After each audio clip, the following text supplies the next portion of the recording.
our speaker for this afternoon. And to introduce our speaker, I want to invite up our own Selah. Selah.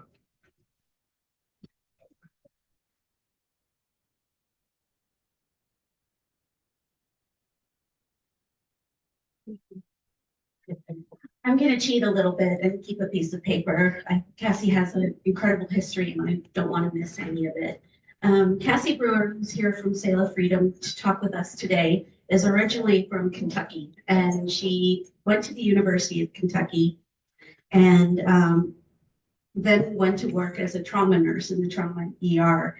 She worked with Open Heart Recovery, and when she was younger, her younger brother, who was a diabetic, needed a kidney, and Kassy donated her own kidney to support her younger brother, which is incredible.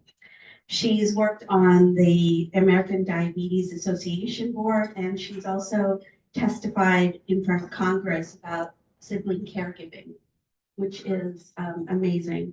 She worked in the U.S. Senate for Senators Jim Bunning and Conrad Burns, and she was building bridges at a very early age as she worked on many projects in the Senate. She is married to an Air Force commander and has traveled the world.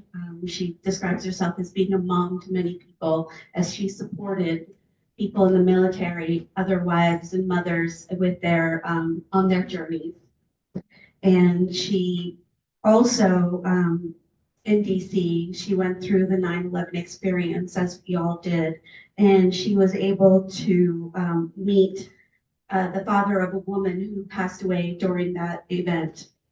And the father, Mike Lowe, gave her his daughter's flight wings, which she kept and is now being on display at the Smithsonian National Air and Space Museum. So that's pretty amazing. So as awareness and liaison, advocacy liaison for Selah Freedom, she works on multiple projects and in multiple capacities to fight human trafficking. She is concentrating on building partnerships with federal and local leaders. She works with city council members, law enforcement, community advocates, and she shapes policy and programming that connects prevention with real-world impact. And that's something that we could learn about in terms of making a difference in this war against human trafficking. In addition to this professional work, she also works in the St. Anthony's Hospital Auxiliary, the Pinellas Beaches Chamber of Commerce, St. Petersburg Chamber of Commerce Legislative Committee Board, St. Pete's Women Chamber of Commerce, 100 Women Who Care for St. Petersburg, and the Daughters of the American Revolution. So she's very, very busy in her efforts to support the community. She's also a Paul Harris Fellow with Rotary, and she's an advocate on Capitol Hill, and she works with families, and she builds coalitions. So she has a plate full of activities to support our community. So I'd like to welcome Kassy Brewer from Selah Freedom.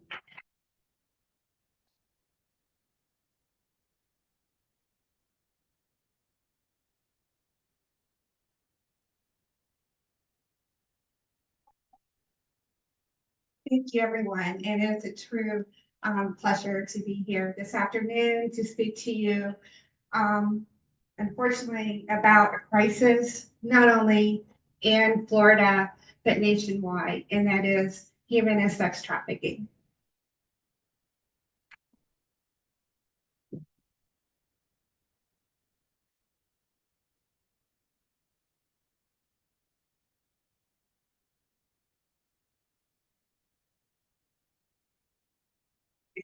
So I've had this happen before, and I'm great at winging it as well. So Florida is number 3 in the nation on human and sex trafficking. And does anyone know or can tell me an example of why that is in this room?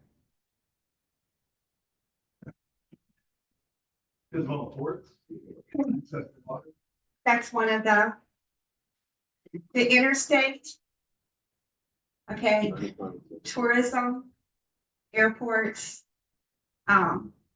sports.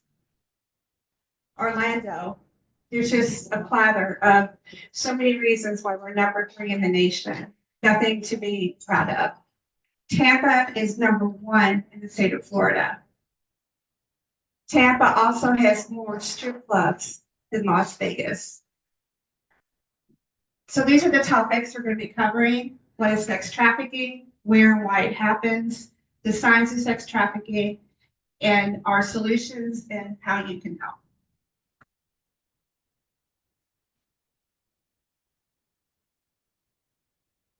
So sex trafficking is defined as the use of force, fraud, or coercion, and to have someone participate in commercial sex. So if you're under the age of 18, regardless of this, you're going to get locked up because it's a minor, and whether it was forced or coerced, or what you say that it wasn't, it's still a minor, and it's a class 3 felony. Human trafficking is one of the fastest growing epidemics worldwide. It has grown since I started with Selah Freedom 3 years ago. It was a $99 billion industry. It has grown to $173 billion. And yes, this is correct. One victim of human sex trafficking can be sold for sex 15 to 40 times a day. That's one. And so you ask why or how? Because if you were to be involved with drugs and selling drugs, you have to find that source. You have to find the person to sell it. And it's a constant repeat of trying to find and buy. If you have a victim and you're selling them, you have your supply and demand with you 24 hours a day. This is a concentrated map of the United States, and this is Florida. And this indicates how much trafficking is going on.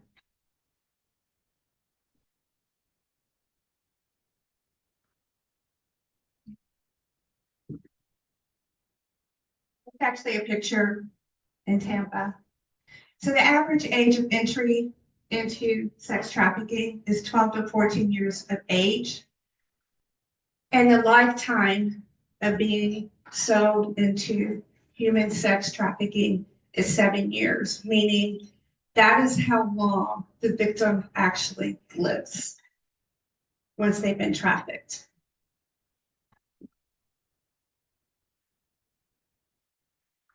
So 1 in 5 youth receive sexual messages online. How many of you have a cell phone with you today? How many of you have children, grandchildren who have cell phones? More than likely, if they're on that cell phone and they have games or they have chat rooms, there are predators who know how to get into those games, get into those chat rooms, and speak to them and make them feel like eventually they're the only one who cares about them. And that's how they learn them.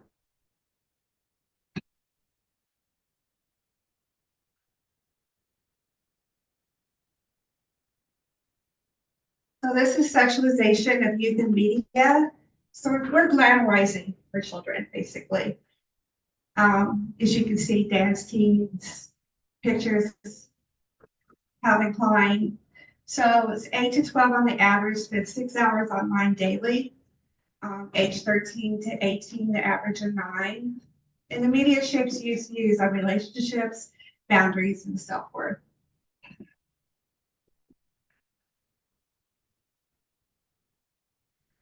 On Facebook, 125% increase in recruitment on Facebook, which is a 95% increase on Instagram since 2020. So these are some of the apps that you're probably familiar with or your children are familiar with. So are the predators.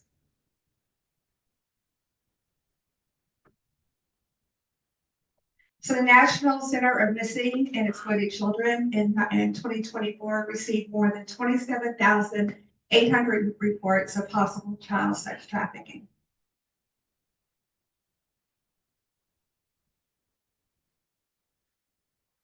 So what are the vulnerabilities? A lot of it is homeless or runaway. A good friend of mine is the district attorney for the Sixth Circuit Court. She just put a person away for life that was trafficking and having sex with a minor who lost both of her parents and was in foster care. It's just happened. He was sentenced at the end of April. Some mental physical health, recent migration status, drug or alcohol addiction. I would say almost 100% of our victims that come to us are addicted to alcohol and to drugs. It was introduced by their traffickers as a way of controlling them. And of course, unstable housing and foster care. So what are the vulnerabilities? 60% of sex trafficking victims were in the foster care system. The foster care was the training ground for being trafficked. She understood that she was attached to a check. And what she points out is that at least the pimp told her he loved her, and she never heard that in any of her foster care placements. And that's basically one thing that our victims say to us, is that they were seeking love. We're all seeking love. And these predators know that that's exactly what our youth and victims that had maybe a lower IQ, mental capacity, that's what they're searching for too. So that's one of the first things that they gravitate them to, is that security and making them think that this person truly loves them. Traffickers lure victims with false promises, love, promise of a better life, shelter and protection, basic needs of drugs, and security. So I asked myself this question numerous times before I started this position. Why don't they leave? Traffickers control with threats of violence, sometimes not just to them, but maybe to a family member, a close friend, their pet. Intimidation, manipulation tactics, drugs, and isolation.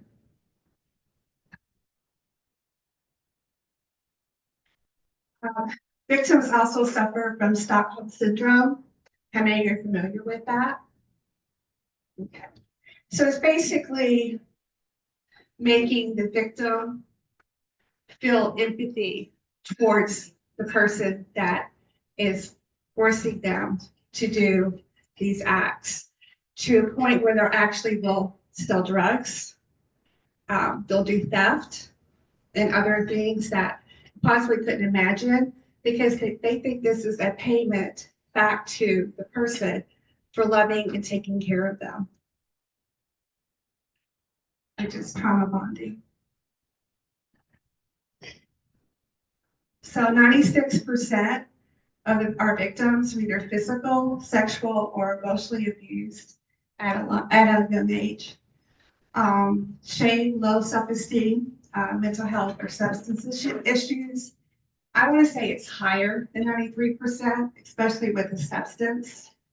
Runaway or lured, false promises, and repeatedly sold. Along with the false promises of the Romeo and security and money, we also have another term, and that's called the gorilla. He starts out with being Romeo, and he ends up being gorilla.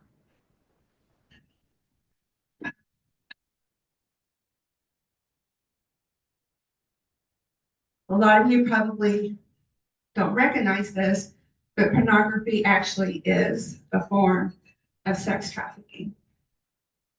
Nearly 50% of underage trafficking victims claim pornography was made of them. The average age of exposure to porn is 11. Teen porn continues to be in the top 10. Porn sites get more visitors monthly than Amazon and Netflix. and 85% of men admit to regularly viewing porn. I don't know if you saw it on the news, but a Tampa General Hospital employee was just arrested for child pornography.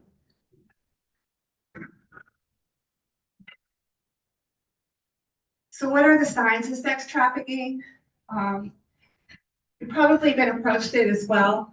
They can't clarify who they are. They don't have a story, or if they have a story and you try to take them away from that story, they get sidetracked. They can't remember anything. They want to get back to that repetitive line that they're so used to rehearse. Lack of knowledge of whereabouts because they're moving one place to another. No sense of time. Rehearse their inconsistent story. Lying about their age, because if they're under 18, the trafficker is going to be in a lot of trouble. And unexplained expensive gifts. Poor health or behavior, anxious or depressed, avoids eye contact, poor physical health or malnutrition, and signs of physical or sexual abuse. This is probably something more geared to parents, caregivers, just family members. These are signs to look for.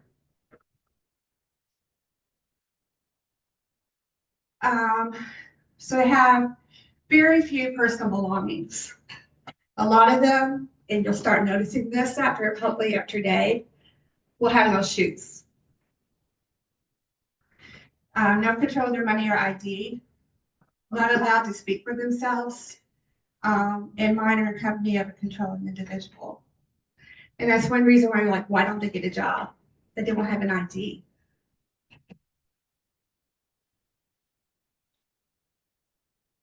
Traffickers love to brand new women.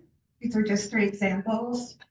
And we're proud to say that there have been several tattoo artists that have rendered their services and either aesthetically trying to make it pretty, covering that up, or trying to remove the tattoo.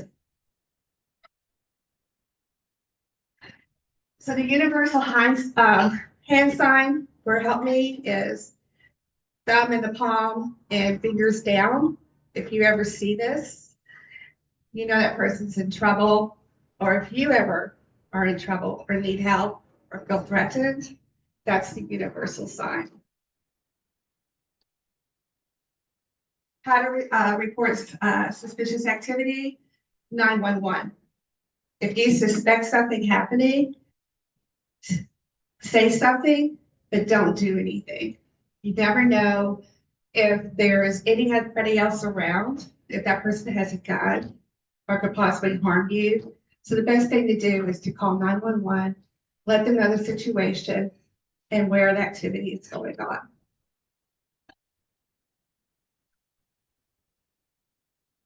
So we at Selah Freedom, we offer solutions to eliminate this issue. We're proud to say that 87% of our survivors who go through our 2-year program are completed, or 87%, and they do not return back into the life. 100% of our survivors in our residential program are working on their educational and career goals. So our 5 programs are outreach, residential, awareness, prevention, which I'm sold on this one. The only way to stop and prevent human sex trafficking is to stop it and prevent it, and our consulting. So our awareness is actually what I'm doing today. Educational, marketing, fundraising, media press, and community engagement.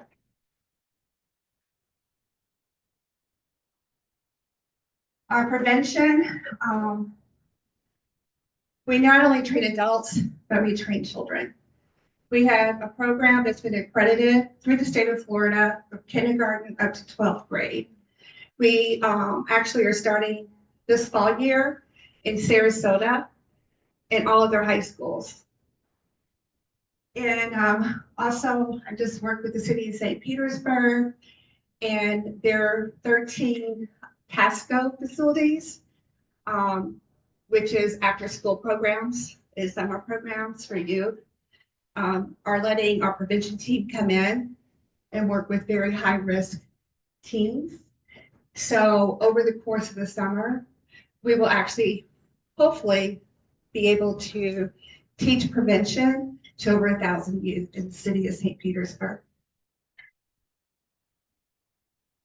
Our outreach, we work with Homeland Security, St. Petersburg, Tampa Bay, FBI, Chief Grady Judd.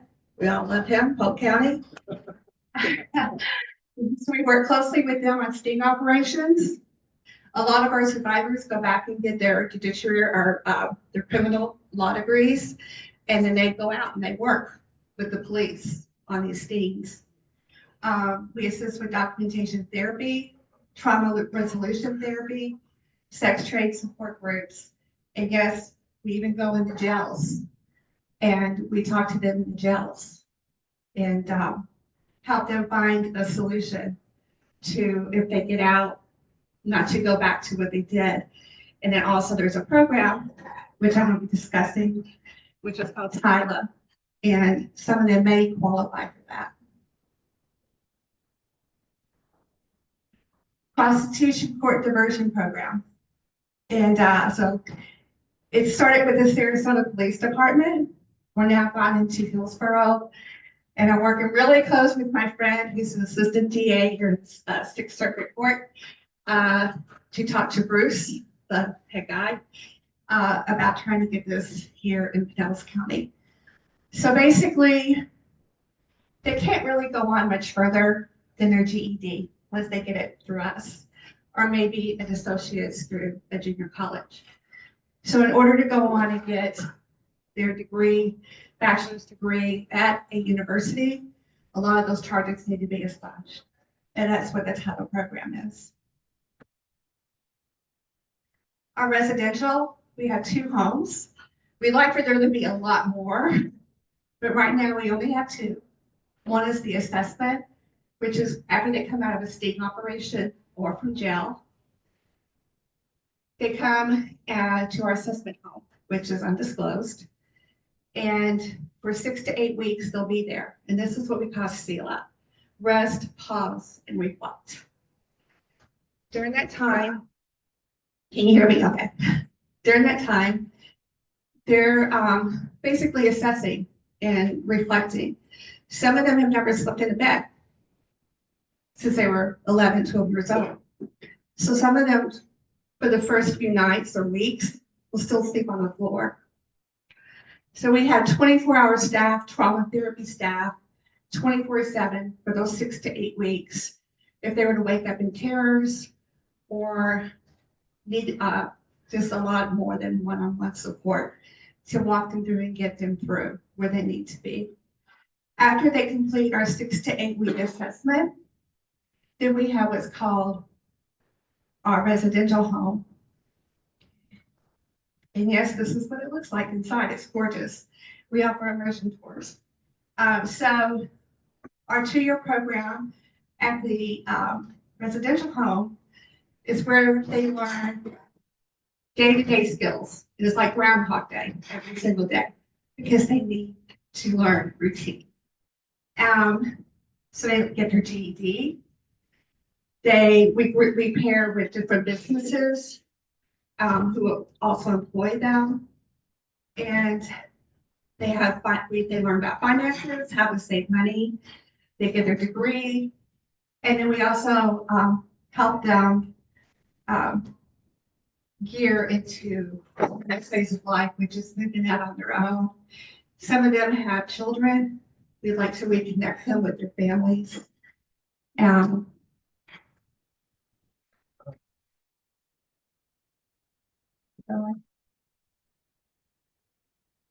Okay.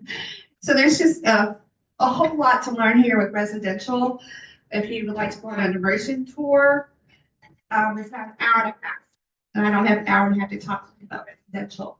But this This is where it all starts and it continues. Yes, this is part of our residential. This is a workout gym. This is, it goes out to where the workout facility is.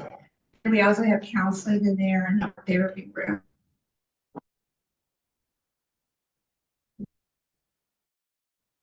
So this is Kimberly. Kimberly is now successful. She owns her own business. She just recently got married.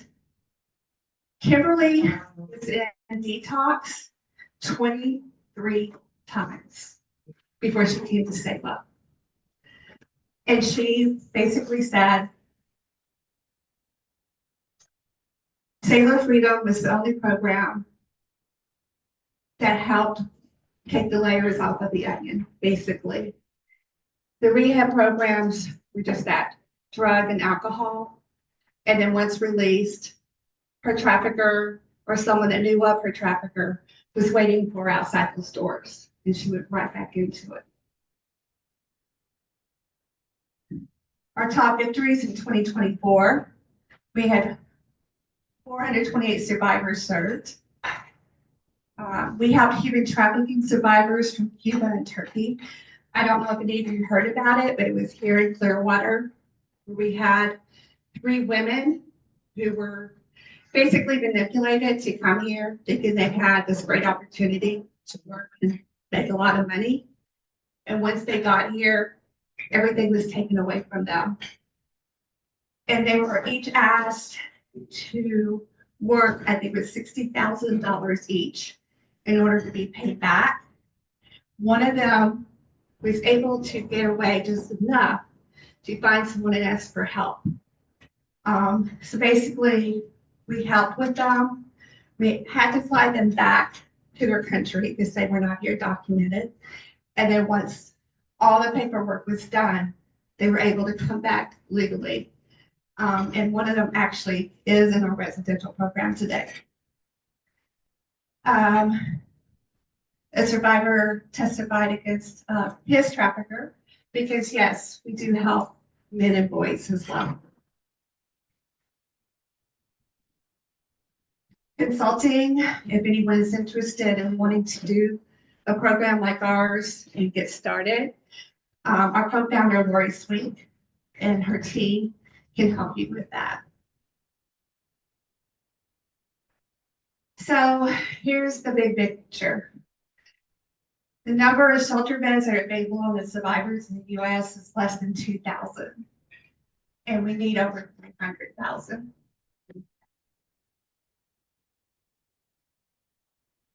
Oh, that's not good. Yeah.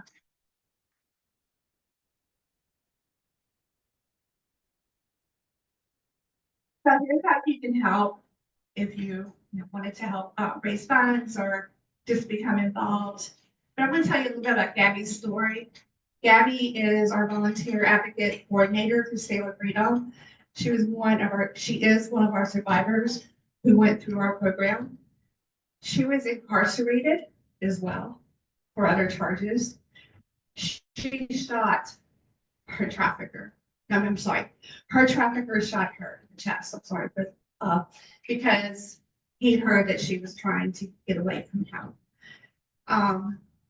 She pleaded with him, said, hide the gun. I'm not going to tell anyone. And just call help. So he did that. And so she was able to get the help she needed, was taken to the hospital. And then she turned him in and he was arrested. I think he's serving 28 years. But it's a phenomenal story. And that's Gabby. And she's our volunteer advocate for Selah Freedom. And again, you can request a speaker, host a party with a purpose, our survivor helpline as well.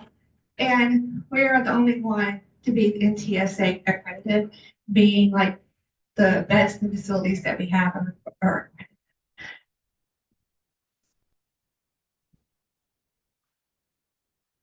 And I am open to questions because that's what I like to do best. Yes.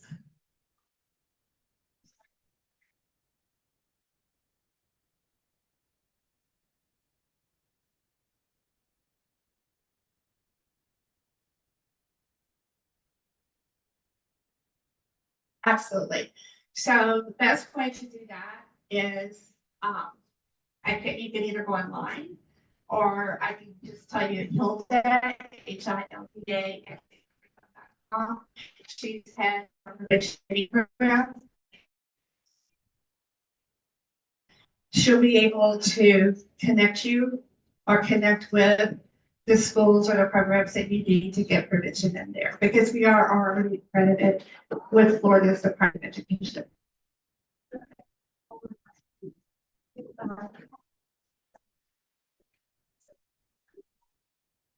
We do not, but we definitely need one. We've been trying to get one.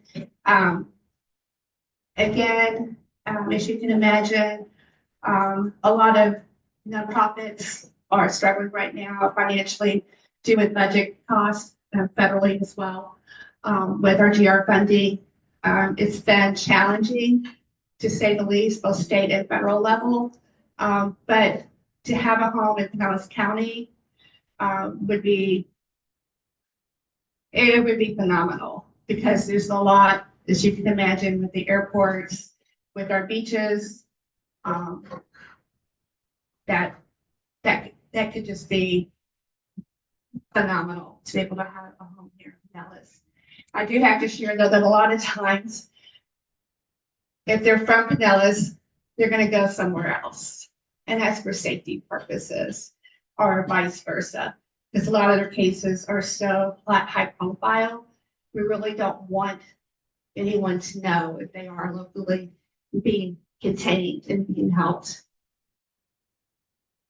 We also have what's called angel heroes or lights, where pilots or men, women who own their own planes will actually go to areas where victims have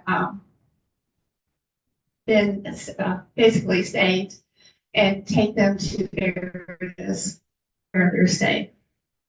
Also, we'll fly them back and forth to their court cases, because they can't fly commercially.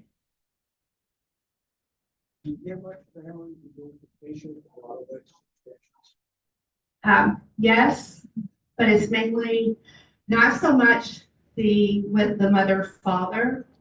It's more of, while they're being trafficked, they do have children. So it's the reunification of those children who have been placed in other areas. Usually you try to find a family member that will take the children, if not in the state. But that's the form of the reunification. And they do have to go through courses in order to prove that they're fit as well to be reunified.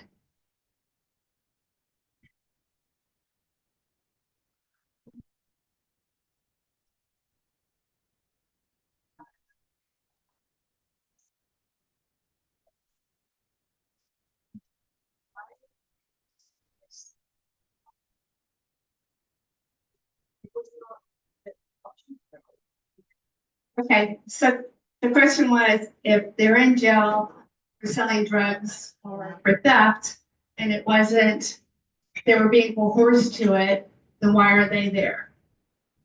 Because they were the ones who did it. It's kind of like your juvenile system right now. You have a juvenile out there doing a lot of the crime because they know they're not going to be punished as extreme or get the time that they would if they were an adult. The same with the victim. They're doing the crime, and the traffickers know we're around. So they're the ones that are serving the time for it.